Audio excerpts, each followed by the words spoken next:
Merci. Nous en venons à la question que M. Alain Fauré va poser à Madame la ministre de l'Écologie, du Développement durable et de l'Énergie. Vous avez la parole, mon cher collègue. Madame la ministre, ma question s'adressait à Madame la ministre de l'Écologie, du Développement durable et de l'Énergie sur les difficultés que traverse le secteur agricole. Au vu du nombre d'exploitations disparues, près de 25%, les hommes et les femmes de ce secteur qui travaillent sans relâche doutent parfois de l'avenir de leur métier et de la préservation de leur exploitation. La confiance des agriculteurs ne peut revenir qu'à travers un cadre législatif assaini et simplifié. Ces derniers se sentent menacés par la multiplication des réglementations qu'ils doivent satisfaire et par le nombre de contrôles auxquels ils sont soumis. Il semble, Madame la ministre, pertinent de rouvrir un débat de fond sur la mise en valeur des bonnes pratiques et des innovations dans les programmes d'action de la directive nitrate.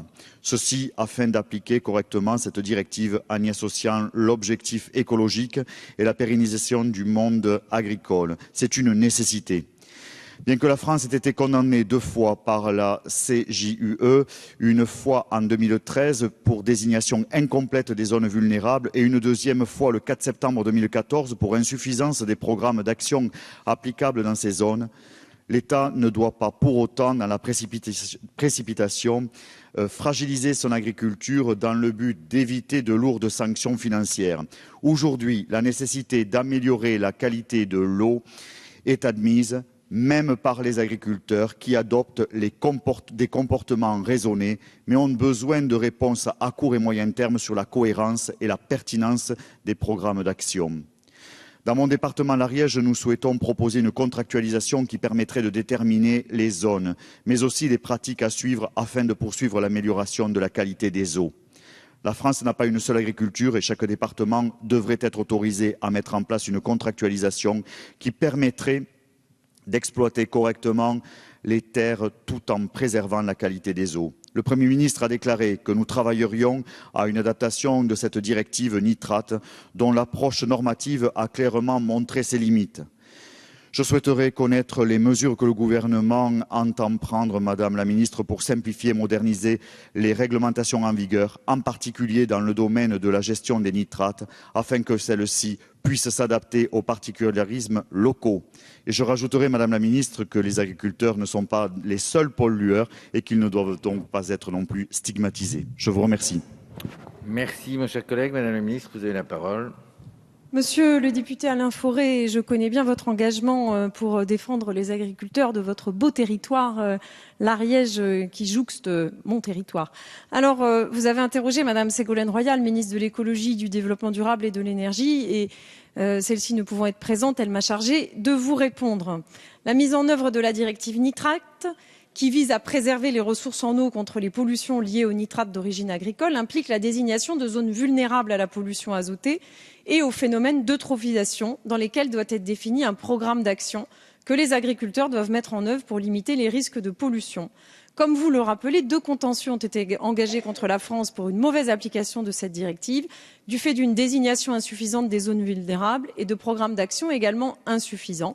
La Cour de justice de l'Union européenne nous a condamnés respectivement sur ces 2 sujets en juin 2013 et septembre 2014. Ces contentieux nous ont conduits à revoir en profondeur les modalités d'application en France de la directive nitrate, avec notamment une réforme des programmes d'action sur laquelle les discussions avec les parties prenantes agricoles ont commencé dès 2010.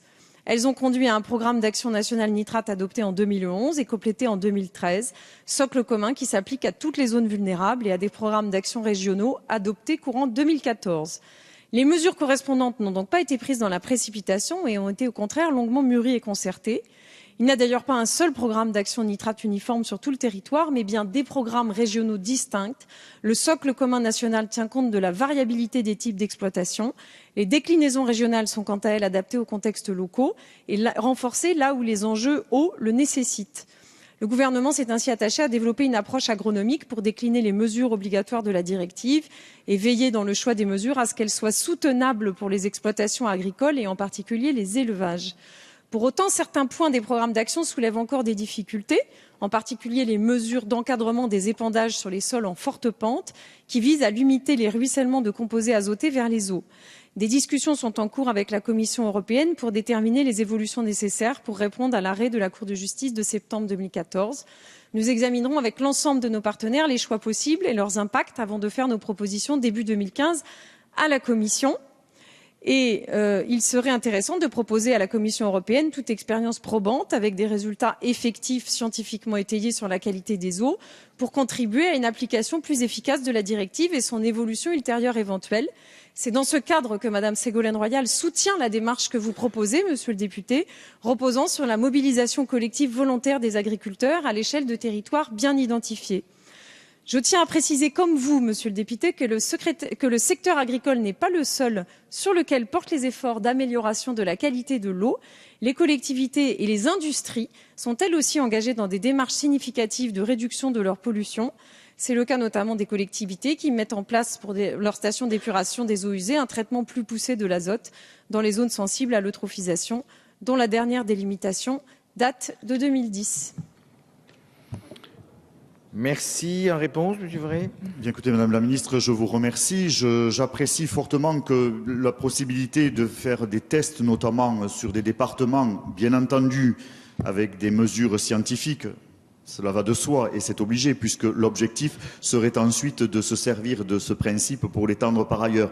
Donc si nous ne pouvions pas en prendre, avoir les mesures précises, on ne pourrait pas l'appliquer par ailleurs. Et ensuite, je suis heureux aussi d'entendre dans la réponse que nous a préparée Madame la Ministre de l'Environnement, qu'elle reconnaît bien entendu que les agriculteurs ne sont pas les seuls acteurs en matière de pollution. Et cela aussi est important parce que dans toute la communication qui a pu être faite tous ces derniers mois, on pouvait penser ou comprendre autre chose et ce n'était quand même pas très joyeux ni valorisant pour cette profession qui est quand même soumise à des difficultés importantes.